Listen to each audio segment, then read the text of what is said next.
अगर आपने हमारे चैनल को सब्सक्राइब नहीं किया है तो चैनल को सब्सक्राइब करने के साथ साथ इस बेल आइकन को प्रेस करें ताकि आप देख पाएं हमारी वीडियोस सबसे पहले।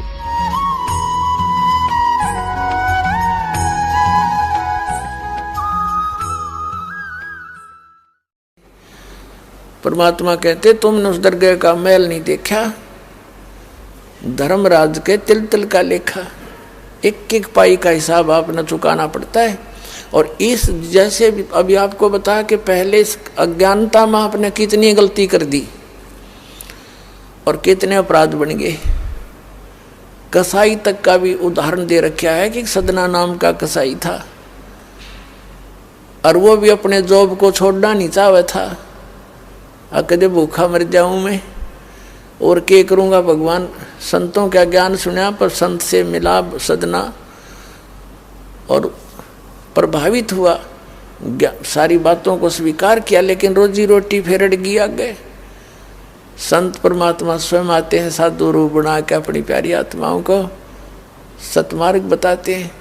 कबीर परमेश्वर आते हैं, साधु रूप में बैठे थे तो सदना कसाई ने सत्संग सुना। परमेश्वर जो संत रूप में आए हुए थे कबीर जी, बड़ा प्रभावित हुआ, अपने कर्मों की तरफ झांका और कहा भगवान मैंने तो नाश कर लिया, क्या मेरा भी उद्धार हो सके गुरुदेव, हे महात्मा जी। तब संत ने कहा, संत रूप में परमात्मा विराजमान थे, कहने लगा भाई आगे पाप करो ना और पिछले माफ हो जाएंगे इस भक्ति साधन से, मैं बताऊंगा ऐसे। वो कहने लगा जी, परमात्मा ने पूछा तू कौन है भाई, कि मैं कसाई हूँ जी, मैं कसाई हूँ, कसाई सदना कसाई, सदना नाम मेरा सदना नाम है, क्या मेरा मुझ पापी का भी उद्धार हो सकता है। परमात्मा ने कहा भाई होगा, कति हो जाएगा, पर बेटा आज्ञा ना करिए। कहने लगा जी क्यों कर बात बनेगी, और तो कोई साधन नहीं रोजी रोटी का। परमात्मा संत जी ने कहा, परमात्मा संत रूप में बैठे थे, बेटा पेट में भगवान न पाला तू, जब कौन रोटी लेकर जाया करता तेरी, कौन पहुंचाता था, और माँ के गर्भ से बाहर आते ही माँ के सतन में दूध दे दिया, उससे पहले दूध नहीं था, तो क्या अब वो तेरी संभाल नहीं करेगा। लेकिन ये तो एक हमने औपचारिकता सी बातें लगती हैं क्योंकि हम दूसरे रंग में रंगे हुए।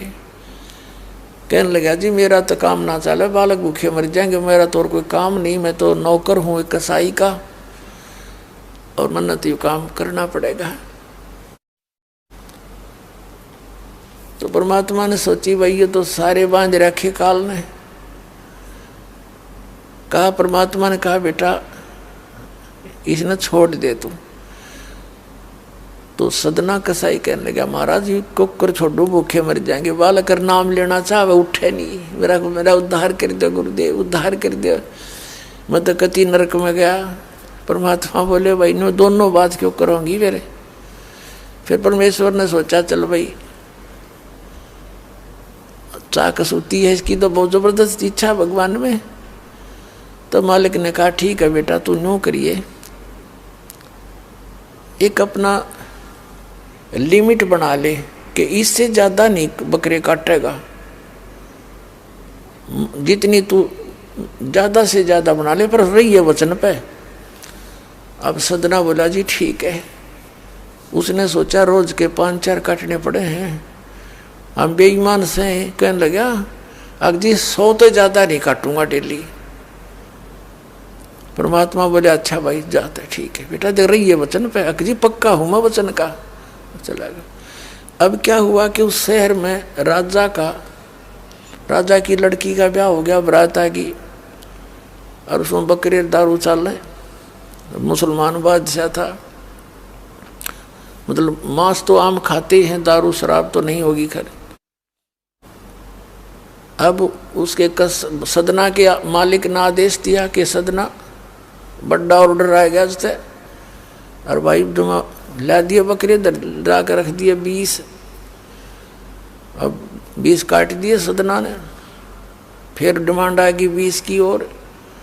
कहने का भाव ये है कि 100 के 100 बकरे कट गए और सदना ने सोचा ये भगवान कति पूरी बात बनी, हे भगवान, आपने प्रण भी आपने रखा, मेरी तो प्रतिज्ञा भी आपने रखी, मांझ दो के हथियार धर दिए, अकरेगी इज्जत आज तक कति नाश हो गया था। इतने में परमात्मा ने क्या किया, एक बहुत बड़े व्यापारी का रूप बना के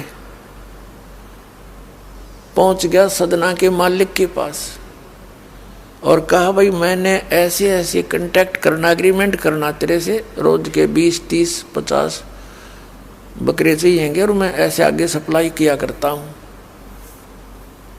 तो बड़ा खुश हो गया वो सदना का मालिक कसाई, कहने लगा भाई ठीक है। और वो बोला जी बाकी एग्रीमेंट कराएंगे सवेरे, अब तो मैं थक रहा हूँ, भूख लग रही है कि मैं खाना खिलाओ और बढ़िया बढ़िया स्वस्थ बकरे का मांस बनवाना। अब कसाई ने आदर किया नौकर के, सदना इधर आ। अब वो सदन कसाई आ गया, खां जी कि एक बकरा काट फटाफट। और बड़ा व्यापारी आया है, बड़ा एग्रीमेंट हो गया है, वो होगा बड़ी बढ़िया अच्छा। और भोजन तैयार करा, भेज रसोई में। अब सदना के हाथ पैर फूल गए, क्या वह बात बिगड़ गई भाई, तो ना बनी बात, आज तो प्रतिज्ञा भंग होएगी। अब उसने सोचा कि जब बकरा ना काटूंगा तो यो मालिक नौकरी तो निकाल लेगा, और जब बकरा काट दिया तो वचन भंग हो गया, मेरी तो बात बिगड़ गई दोनों तरफ से। तो उसने सोचा एक आदमी का भोजन बनेगा, तो उसने क्या सोचा कि बकरे के नड़े नड़े काट दूं, अंडकोश, अब मेरा पर्ण भी रह जाएगा और भोजन भी बन जाएगा एक आदमी का। हथियार उठाया और बकरे के वो नड़े काटने चाहे, बकरा बुलवा दिया परमात्मा ने बोला सदना और देख भाई मर्यादा ना तोड़े, ना जाने कितनी बार तो तू बकरा बन लिया और मैं बना कसाई, और देखियो मैंने तेरे गल काटे हैं, तेरे को ऐसे नहीं काटा जैसे तू काटने जा रहा है। अब सारी रात तड़प कर मरूंगा मैं, तन्ने भी फिर मैं ऐसे ही काटूंगा तेरे को, ये देख लेना। अब बकरा किस सदना किसके बकरे काटे था, हाथ मत कर छूट गई, कप्पा खड़ा खड़ा बकरा बोले ना, कटर बैठ गया रोए। मालिक ने बाट देखी, रसोई में आवाज लगाई, रसोई से संदेशा गया जी अभी तक आया नहीं, मटेरियल पदार्थ नहीं आया, बनाऊं क्यों कर। खुद मालिक गया, सदना से कहा कि सदना क्या करा तूने, काटा नहीं बकरा। मैं नहीं काटूं मालिक, मैं नहीं काटूं। उसने सोचा ये तो दुश्मन है, ये प्रसन्न नहीं है मेरे इस एग्रीमेंट से, ये काहे का नौकर है। अब ला तू नहीं काटे ना, ला मैं काटूं। उठा गुस्से में सदना के दोनों हाथ काट दिए उस कसाई मालिक ने, अरे एक मारी लात करते पार काट दिया। अब जैसे भी ट्रीटमेंट वगैरह करा करो का, महीने 2 महीने रो पीट कर उन्हें सोची क्या करूं भाई। उसने सोचा चल पड़ी यहाँ से। उस संत ने कहा था मैं वहां जगन्नाथ के मंदिर में रहता हूँ, वहां आ जाना। उस जगन्नाथ के मंदिर की तरफ चल पड़ा कि भाई परमात्मा ने जब इतना चमत्कार दिखाया है, बकरा बोलिया, इसे बुंडे काम ना मैं तो कदे भी ना करूं, मरो से जीवा से भूखे मरे। आदमी की कही तो ना जच्चे, पर वह तो सच्ची होगी, सामने तो जुल्म हो गया। यूँ तो बहुत बुरा जो है ना एक रूटीन है, यूँ नहीं करें भाई कति भी। संत साची कहे थे वो उस दिन जच्ची उसके, उस गुरुदेव के पास समाधान के लिए चल पड़ा। देख कहाँ तक बिजली गिरती है इस बुंडे कर्मों से, कैसे फिर जो मालिक परम संत की शरण में आ जा रक्षा कैसे होती है। अब वो चला जा रहा था, पहले सरपंच नहीं होते थे, नंबरदार होली सोली होता था गांव का, और 5-4 गांवों में से एक गांव वाले व्यक्ति नंबरदार को कोई विशेष और पावर दे देता था राजा, जिस वो दंडित भी कर सकता था अन्य किसी उनको। एक नंबरदार के घर पे रास्ते में जा रहा था, नंबरदार के घर पे रुक गया और कहा जी मैं रात न रुकूंगा, मैंने आगे यात्रा पे जाना है, जगन्नाथ में जा रहा हूँ। तो पहले धार्मिक वैसे तो आम व्यक्ति की बहुत इज्जत करता थे, अतिथि की। नंबरदार ने सदना को रोक लिया, रुक जा भाई, भाई रोटी खाइए। अलग से व्यवस्था कर दी, खाना खुना खा ठाठ तरह। अब क्या हुआ कि उस नंबरदार की पत्नी जो थी वो बैड कैरेक्टर थी, उसने सदना के साथ दुर्व्यवहार करने की चेष्टा की। वह रोने लग गया, माई मैं तो महा दुखी व्यक्ति हूँ, रात काटनी है, काटन दे तो काट लेने दे, ना मैं भी चला जाऊंगा। तो उसने फिर शोर मचा दिया, अपनी बेइज्जती समझ के लोग इकट्ठे हो गए, अक्यों मेरी इज्जत का गाक बने था, पकड़ लिया। और वहीं उस शहर के अंदर, साथ में ही शहर था, वहाँ ले गए। राजा था, वहाँ का नवाब था, उसके सामने उसको पेश किया गया, उसको सजा सुना दी कि इसको मीनार में चिन दो, भुगत कर मरे। इसको कितना नंबरदार ने इसको इज्जत से रखा और इसने धोखा किया, उसी के साथ पत्नी के साथ दुर्व्यवहार करने की चेष्टा की। और उसकी पत्नी ने गवाही दे दी, जी मेरे ऐसे ऐसे सतन पकड़ दिए इसने। अब मीनार के अंदर खड़ा करके मीनार चढ़वा दिया, बंद कर दिया।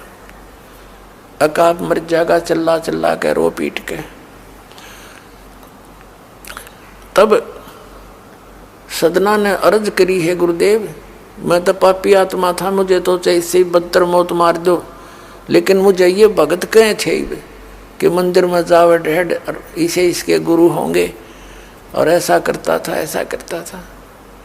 दाता आपके नाम पर बट्टा लग गया, तो मैं तो नीच था, चाहे इससे भी बुरी मौत मार देते। दाता इस भक्ति की इज्जत रखियो मेरे मालिक। इतना ही कहा था, वो सारा मीनार फट गया और ईंटें उन सरपंच के सर में लगी। उसकी पत्नी के दोनों सतन कट के वहीं गिर गए, खून चल पड़ा। और जिन्होंने ये संदेश सुनाया था, अन्याय का फैसला सुनाया था, उनके सिर में ईंट लगी जा जाके। और देखा इतना आवाज हुई, आसपास सब भागे आए, देखने आए, और सदना के दोनों हाथ पूरे हो गए, कटे हुए नहीं रहे। बोलो सतगुरुदेव।